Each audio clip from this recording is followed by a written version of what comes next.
Kublai pi baro gini gilongi kubor bamda kesngi. Ka jingpang droks kabalanang Q state hajala klalong kapang kabaya akran ba kesngi balai jangka atam session hakayang darbar thawan Meghalaya.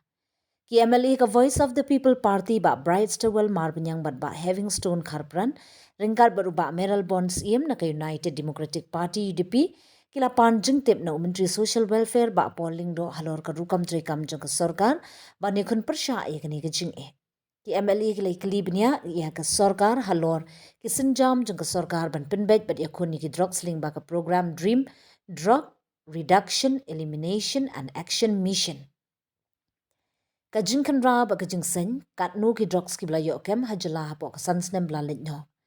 Ha ka jubab upo Paul Lyngdoh uloong ba ka jingtip nya labo. Ha ka tebel jangka yingdor ba da ka Anti-Narcotics Task Force ANTF kini kilong ki drogs ki blayo sen hapo sansnem bla len. Heroin sau po hajar kandai spa anyo puwe pon nyop sau gram, ganja cannabis kan ar hajar nyos pa san 3.9 kilogram, opium ar pon riu san hajar sau spa life riu kilogram, yaba tablets WY nyop riu pon san po hajar nyop sau kilogram, white crystal meth khat sau pon arspa life ar kilogram, kiwe ki psychotropic substances khandriu hajar sau spa sau phupra pon chispa sau san gram, codeine cough serum, shilang ar sau hajar khandai spa andriu tali ki bottle, Menteri uloong bakini ki jingkheiñ ki pin isai ki jingma ka bajur na ka jingmi jangki drugs ha ka jilla. Ndrai ki pin iru ya ka jing trai shitom jangki borsin shar ba ki pulin ban khanglat ya ka jingwan rung bat jing pindan kam.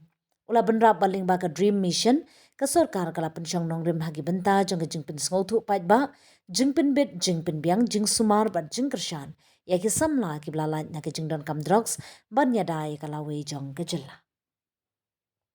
Hello Meghalaya turns 1 year ago, a small idea sparked a dream which materialized in the form of a screen, an OTT platform to tell stories from the heart of Meghalaya to the world.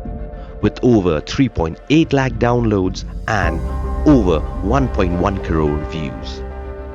From indie creators to first-time filmmakers, Hello Meghalaya gave voices a home, a stage and a spotlight. And you, the viewers, made it all possible.